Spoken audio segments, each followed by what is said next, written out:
কুত্তা, তুই আমাকে কিস করলি কেন? কিস করবে না তো কি করবে? যতবার তোর কাছে আসি তোর ওই গোলাপি ঠোঁটজোড়া আমাকে যেন কাছে টানে। কুত্তা হারামি, তাই বলে আমার ঠোঁটে এইভাবে টর্চার করবি? তোর ঠোঁটজোড়া এতটাই মিষ্টি যে তোকে কিস না করে থাকতেই পারি না। তুই একটা বাজে ছেলে, তোর কখনো ভালো হবে না, তুই কখনো বউ পাবি না। বউকে চেয়েছি, তুই হলেই হবে। আর আমি তো বলে দিয়েছি আমি তোকে প্রচণ্ড পরিমাণে ভালোবাসি। তুই বুঝিস না আমি তোকে ভালোবাসি না? তুই আমার ফ্রেন্ড, আর তুই বলছিস তুই আমাকে ভালোবাসিস? দেখ, এটা কখনোই সম্ভব না। কেন সম্ভব না? আমাদের দুজনের জুটিটা কি দেখতে খারাপ, নাকি আমাদের দুজনকে একসাথে মানবে না বল? আমি অত কিছু জানি না, কিন্তু আমি তোকে ভালোবাসতে পারবো না, ব্যাস। আর তুই আমার সাথে এরকম করিস কেন সব সময়? তুই কেন জানিস না? আর কি রকম করি বলতো? আমি অত কিছু শুনতে চাই না, বলছি না আমি তোকে ভালোবাসি না। আর তুই সব সময় আমার কাছে আসিস আর দুষ্টুমি করিস। আর কি রকম করিস? কি রকম করি সেটা তো বলবি। তুই তো একটা লুচু ছেলে, তোর না হয় শরম লজ্জা নেই, সবটা উড়ে গেছে। আমি কি লজ্জা শরম ছাড়া নাকি? সবার সামনে তুই বারবার শুধু আমাকে জড়িয়ে ধরিস, কিস করিস, আদর করিস। এটা কি? হ্যাঁ, আমি কি তোর বউ নাকি? বউ না, বেস্ট ফ্রেন্ড, গার্লফ্রেন্ড। ওই জন্যই তো আদর করি। আর তোকে আদর করতে না আমার সেই লেভেলের মজা লাগে। কুত্তার শখ কত! তুই আর কখনো আমার কাছে আসবি না। আর যদি আমার সাথে এরকম করিস তাহলে কিন্তু আমার থেকে খারাপ আর কেউ হবে না। আমি জানি তুই তো আমাকে বারণ করবি, আমাকে ভালোবাসিস না, কিন্তু তুই তো আমাকে দূরে সরিয়ে দিতে পারবি না সেটাও জানি। তুই আমাকে ভালো না বেশে কি করে থাকিস আমিও সেটা দেখব। শোন, তোর যত ইচ্ছা তুই আমাকে দূরে সরিয়ে দিতে পারিস, তাই বলে আমিও কি দূরে সরে যাব নাকি? হ্যাঁ কুত্তা হারামি, ভালো হয়ে যা, না হলে কিন্তু আমি আঙ্কেল আন্টিকে সবটা বলে দিতে বাধ্য হব। তো বল, কে বারণ করেছে? তুই যত তাড়াতাড়ি বলবি আব্বু আম্মু বুঝতে পারবে ওরা যেটা ভাবতো সেটাই হয়েছে, আর তত তাড়াতাড়ি আমাদের বিয়েটা দিয়ে দিবে। আঙ্কেল আন্টি আবার কি ভাবতো? হ্যাঁ, এই কুত্তা, তুই কি উল্টাপাল্টা আর ভুলভাল বলেছিস আঙ্কেল আন্টিকে? আমি কেন ভুলভাল বলতে যাব? আব্বু আম্মু তো এমনিতেই ভাবতো তোর আর আমার মধ্যে রিলেশন আছে, আমরা দুজন দুজনকে অনেক বেশি ভালোবাসি। ওই জন্যই দুজন দুজনের সাথে সবসময় আঠার মতো লেগে থাকি। এখন তুই যদি সেটাই চাস তাহলে সত্যি হয়ে যাবে। আর যদি আব্বু আম্মুকে বলিস তাহলে তো ওরা ভেবেই নেবে আমাদের মাঝে রিলেশন আছে। কুত্তা, তোকে এসব কে বলতে বলেছে? আমি কি বলেছি নাকি? ওরা তো নিজে থেকেই ভেবেছে। আর শোন, এসব বলতে হয় না। এখনকার ছেলেমেয়েরা যেমন ফার্স্ট, তাদের আব্বু আম্মুদেরও তো একটু ফার্স্ট হতে হয় বল। তাই ওরা অ্যাডভান্স সবটা ভেবে নিয়েছে, কিন্তু পরে তো আমি ঠিকই তোকে ভালোবেসেছি। আর আমি জানি তুই আমাকে কতটা ভালোবাসিস। তাই এখন এসব কথা না বলে আমি তোকে প্রপোজ করছি, তুই প্রপোজালটা অ্যাকসেপ্ট করে নে। হ্যাঁ, কুত্তার শখ কত! আমি বলছি না আমি তোকে ভালোবাসি না, তারপরে তুই বারবার কেন আমাকে এসব কথা বলিস? কেন বলবো না আমি তোকে ভালোবাসি? আর আমি তোকে ভালোবাসি না, তুই বুঝিস না, তারপরেও কেন বারবার আমার কাছে আসিস? তোকে আমি বলেছি না আমি তোকে ভালোবাসতে পারবো না? কিন্তু কেন তুই আমাকে ভালোবাসতে পারবি না কেন? আমি কি দেখতে খারাপ, নাকি আমার কোনো বাজে অভ্যাস আছে? জানি না, কিন্তু আমি তোকে ভালোবাসতে পারবো না, ব্যাস। আমরা ফ্রেন্ড আছি, ফ্রেন্ডই থাকবো। তুই কিন্তু ফের আমার সাথে দুষ্টামি করবি না। আর যদি এইভাবে আমার উপর রোমান্টিক অত্যাচারগুলো করিস তাহলে কিন্তু আমি সত্যিই বাসায় বলে দিব। আমি তো সেটাই চাই, তুই বলে দিস। তুই যতই বারণই করিস আমি কি শুনবো নাকি? আমি ততবার তোর কাছে আসব, তোর সাথে রোমান্স করব, নিজের কাছে টেনে নেওয়ার চেষ্টা করব। তোকে আদর না করলে তুই বুঝতে পারবি কি করে আমি তোকে কতটা ভালোবাসি। কুত্তা হারামি, তোর কখনো ভালো হবে না। তুই একটা বাজে ছেলে, তুই একটা লুচু। তুই সবসময় শুধু আমার ঠোঁটে কামড় দিস আর আমার ঠোঁটটার 12টা বাজিয়ে দিস। তোর ঠোঁটটা এতটাই মিষ্টি যে তোর কাছে না এসে থাকতে পারি না। তোকে আদর করতে ইচ্ছা করে, আর তার উপর তোকে কিস করলে ভুলবশত কামড় দিয়ে দেই।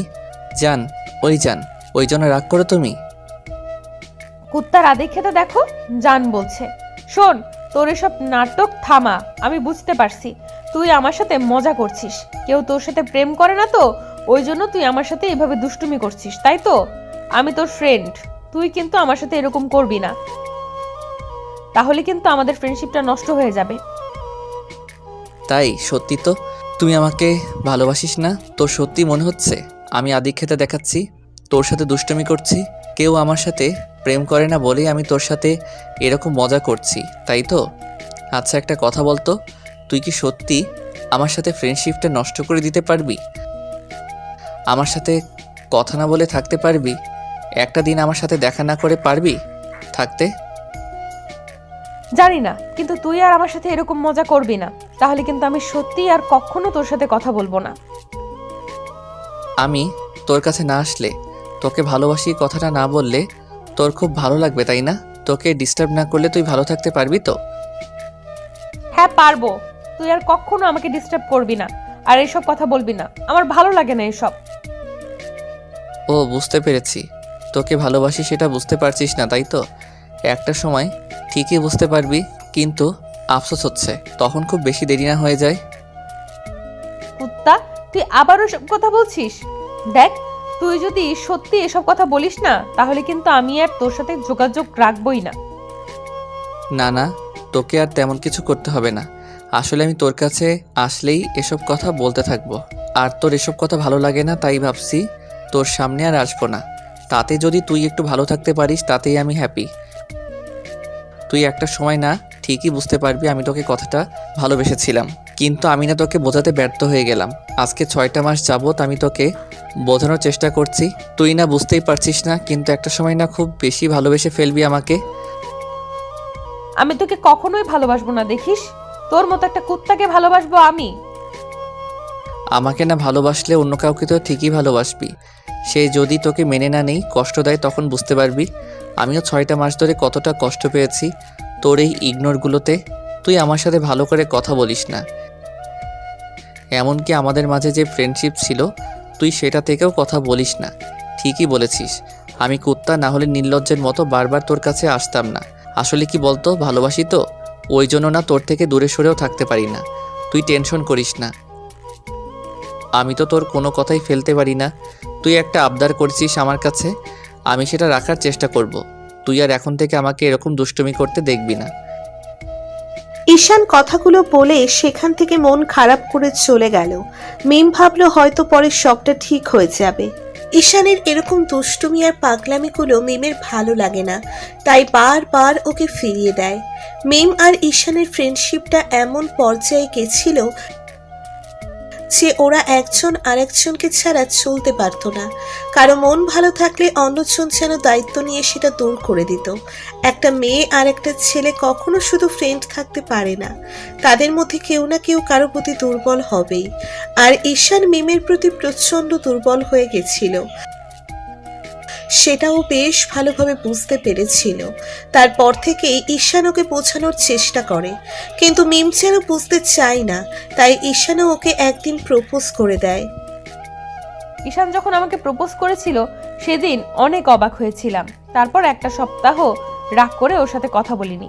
তারপর ঈশানের জোরাজোরিতে কথা বলতে বাধ্য হয়েছিলাম। মিম ঈশানের সাথে কথা না বলে থাকতে পারছিল না। ঈশান ভেবেছিল মিমকে অন্যভাবে বোঝাতে পারবে ওকে কতটা ভালোবাসে, তাই সময় অসময়ে মিমকে কাছে টেনে নেয় আর নিজের স্পর্শগুলো দিয়ে ভালোবাসাটা বোঝানোর চেষ্টা করে। মিম ততবারই রিয়্যাক্ট করে। আজকেও ঠিক তেমনটাই হলো। ওদের মাঝে কি কথা হলো সেটা তো আপনারা জানতেই পারলেন। তো এই ঘটনার পর 7টা দিন ঈশান আর কলেজে যায়নি, মিমের সাথেও দেখা করেনি, এমনকি যোগাযোগটাও করেনি। ঈশান ভেবেছিল মিম হয়তো নিজে ওর সাথে যোগাযোগ করার চেষ্টা করবে, কিন্তু মিম রেগে ওর ইচ্ছে করে ওকে আর কল করেনি। ভেবেছে হয়তো কল করলেই ওইভাবে দুষ্টুমিগুলো করবে। ঈশানের বেশ খারাপ লাগছিল, তাই ঈশানও রাগ করে ওর সকল যোগাযোগের মাধ্যমগুলো বন্ধ করে দেয়। মিম 10টা দিন পর বুঝতে পারে ও কিছু একটা খুব মিস করছে, কারণ ঈশান ওর লাইফের কতটা জুড়ে আছে সেটা শুধু ওই জানতো। কিন্তু রাগ আর অভিমানের কারণে ঈশানের এরকম কর্মকাণ্ডে ও রেগে গিয়ে ওকে দূরে সরিয়ে দিতে চাইছিল। যখন দূরে সরে গেছিল, ওর সাথে যোগাযোগ করছিল না, তখন ও খুব ভালো আছে ভেবেছিল। কিন্তু 10টা দিন পর্যন্ত যখন ঈশান আর দেখতে পেল না, ওর সাথে যোগাযোগ করলো না, তখন মিমের খুব খারাপ লাগলো। ভাবলো ঈশান কষ্ট পেয়েছে, তাই ওর সাথে যোগাযোগ করার চেষ্টা করলো। কিন্তু ঈশানের নম্বর ফেসবুক, হোয়াটসঅ্যাপ, মেসেঞ্জার সব জায়গা থেকেও ডিঅ্যাক্টিভ হয়ে গেছে আর নম্বরগুলো বন্ধ করে রেখেছে। ঈশান ভেবেছে সম্পর্কটা হওয়ার কখনো সম্ভব না, তাই ওকে আর ডিস্টার্ব করবে না। আরও একটা সপ্তাহ কেটে গেল এর মাঝে। ঈশানের মিমের সাথে দেখা হয়নি, তাই ও বেশ অস্থির হয়ে আছে। তারপর উপায় না পেয়ে শেষ পর্যন্ত ওর বাসায় চলে আসে। ঈশানের আম্মু ওকে দেখে অনেকটা খুশি হয়, ওকে নিয়ে বসিয়ে দেয়। তখন মিম বলে, আন্টি, তোমার ছেলে কোথায়? কি জানি, সেই সকালে বের হলো, কিছু তো বলেও বেরোলো না। আচ্ছা তুমি ওয়েট করো, আমি ওকে কল করছি। না না থাক, কল করতে হবে না। আসলে ওর সাথে কয়েকটা দিন যাবৎ যোগাযোগ নেই, ওর নম্বরগুলো বন্ধ করে রেখেছে, তাই ওর কিছু হলো কিনা সেটা জানার জন্য আসছিলাম। না না, বাদর ছেলে আবার কি হবে, তুমি টেনশন করো না, ওর কিচ্ছু হবে না। শোনো, আমি ওকে কল করছি, তুমি একটু বসো। আম্মু ঈশানকে কল করলো, ও রিসিভ করে বলল, আম্মু বলো কি হয়েছে? কি আর বলবে, বাসায় গেস্ট আসছে আর তুমি কিনা বাসার বাইরে এভাবে ঘোরাঘুরি করছো। এখনই বাসায় আসো। সেটা ঠিক আছে, কিন্তু কে আসছে সেটা তো বলবে। আর এই অসময়ে ফোন দিলে আমি তো বলে আসলাম যে আমি আড্ডা দিতে আসছি। কে আসছে তুমি বুঝতে পারছো না? আজকে 2টা সপ্তাহ যাকে ইগনোর করছো সে আসছে। তুমি নাকি সব জায়গা থেকে মিমকে ব্লক করে রেখেছো, নাম্বারটা বন্ধ করে রেখেছো, তোমার সাথে ও যোগাযোগই করতে পারছে না।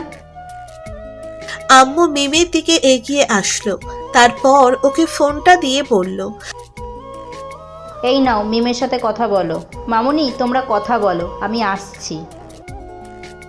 আম্মু চলে গেলে মিম ফোনটা কানে নিয়ে বলল, হ্যালো, কেমন আছিস তুই? মিমের কথা শুনে ঈশান চুপ করে রইল। মিম আবারও ওর সাথে কথা বলার চেষ্টা করলে ঈশান কলটা কেটে দিল। মিমের মনটা খারাপ হয়ে গেল। ঈশান জানে মিম কষ্ট পাবে, তারপরও ওকে ইগনোর করলো, কারণ ঈশান চায় না ওর সাথে যোগাযোগ রাখতে। তাতে হয়তো ওর প্রতি আরো দুর্বল হয়ে যাবে, ওকে নিজের কাছে পেতে চাইবে, তাই ওর সাথে যোগাযোগ করতে চান না। মিম মন খারাপ করে বসে আছে। আম্মু এসে বলল, মামুনি কি হয়েছে, তুমি এভাবে মন খারাপ করে আছো কেন? আন্টি কিছুই হয়নি, এমনি। আমি বাসায় চলে যাচ্ছি, তোমার ছেলে আসলে বলবে আমাকে একটু কল করতে। কোনো তোমার সাথে কথা বলেনি? না, বললো ব্যস্ত আছে। আম্মুকে আর কিছু বলার সুযোগ না দিয়ে মিম উঠে বাসার দিকে চলে গেল। বিকালে ঈশান বাসায় আসলে আম্মু ওকে মিমের কথাগুলো বলল। ঈশান আরও 4-5টা দিন কলেজে গেল না। অন্যদিকে মিম ওকে না দেখে থাকতে পারছিল না। ওর ভেতরে একটা শূন্যতা কাজ করতে শুরু করেছিল। মিম তখন বুঝতে পারছে ও ঈশানকে খুব বেশি মিস করছে। ওকে ভালোবাসে কিনা সেটা জানে না, তাই জানার চেষ্টা করছিল ওকে ভালোবাসি কিনা। তারপর যখন মিমের বান্ধবীগুলো ওকে বলল ও ঈশানকে ভালোবেসে ফেলেছে, ওকে ছাড়া থাকতে পারবে না, তখন মিমেরও আর বুঝতে বাকি রইল না ও আসলে ঈশানকে ভালোবাসে। অন্যদিকে আব্বু আম্মু ঈশানকে এভাবে বাসায় থাকতে দেখে আর এদিকে ওদিকে ঘুরে বেড়াতে দেখে ওকে জিজ্ঞেস করে কি হয়েছে, কিন্তু ঈশান কিছু বলছিল না। তারপর ঈশান ঠিক করলো আবার কলেজে যাওয়া কন্টিনিউ করবে, তাতে আব্বু আম্মু বিষয়টা বুঝতে না পারে। পরদিন কলেজে আসতেই দেখতে পাই মিম ওর বান্ধবীগুলোর সাথে বসে আছে। ওকে দেখেই ঈশান ক্লাসের দিকে যেতে গেলে মিমের বান্ধবী ওকে বলে এসব কলেজে আসছে। মিম যেন দেহে প্রাণ ফিরে পায়।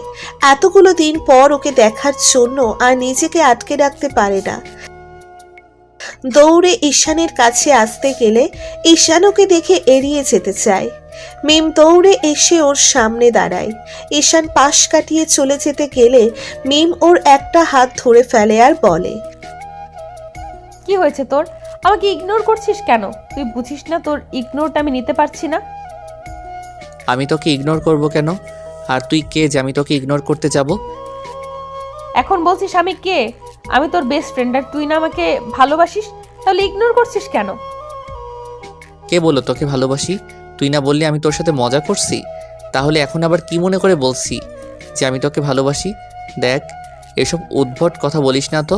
তুই তো চাইতি আমি যেন তোর সামনে না আসি, তাহলে এখন আবার তোর কি সমস্যা হলো? এতদিন চাইলাম কিন্তু এখন চাই না। আমি তোকে না দেখে তোর সাথে কথা না বলে থাকতে পারি না, তুই সেটা জানিস না? আমরা জানি অনেক কিছুই, কিন্তু সেটা প্রকাশ করতে চাই না, তাই আমিও আর এগুলো জানতে চাই না। আমাকে ছাড় আর যেতে দে। আমাকে ছেড়ে দূরে চলে যেতে চাইছিস? থাকতে পারবি তো আমাকে ছাড়া? ভালো থাকতে পারবি তো? অনেক কিছুই আমরা পারি না, কিন্তু সেটাই আমাদের করতে হয়। ছাড় এখন। আর এসব কথা বলছিস কেন? হুটহাট করে তোর কি হয় মাঝে মধ্যে? মাঝে মধ্যে কিছু হয়নি, কিন্তু সেই দিন হয়েছিল। বুঝতে পারিনি গত 6টা মাসে সেই ছেলেটা আমাকে ভালোবাসে, তার ভালোবাসাটা। কিন্তু এখন বুঝতে পারছি তুই আমাকে কতটা ভালোবাসিস। হুটহাট করে তোর কি হলো বলতো? এইসব কথা বলছিস, তুই তো চাস না আমি এসব বলি। তাহলে আজকে নিজে থেকেই বলছি যে তোর কি মাথা খারাপ হয়ে গেছে নাকি? তুই পাগল হয়ে গেছিস বলতো? পাগল? আমি এতদিন ছিলাম, আর এতদিন বুঝতে পারিনি যে তোকে ভালোবাসে, কিন্তু আজকে ঠিকই বুঝতে পারছি। তুই প্লিজ আমাকে এভাবে এড়িয়ে যাস না। তোর ইগনোরটা আমি নিতে পারছি না, আমার খুব বেশি কষ্ট হয়। প্লিজ আমাকে এইভাবে দূরে সরিয়ে দিস না। কিন্তু তুই নিজেই যাস না আমি তোর কাছে আসি, তাই তোর থেকে দূরে সরে যাওয়ার চেষ্টা করছি। এখন হাতছাড়া, আমাকে যেতে দে। কিন্তু আমি এখন চাই তুই আমার কাছে থাক, আমাকে ভালোবাসিস, কিন্তু আমাকে দূরে সরিয়ে দিস না। যেটা হবার নয় আমি সেটা নিয়ে ভাবতে চাই না। তোর এখন এটা এমনটা মনে হচ্ছে, কিন্তু পরে ঠিকই মনে হবে আমি তোর উপর অধিকার চাপিয়ে দিয়েছিলাম। এখন এসব কথা না বলে সর, আমাকে যেতে দে।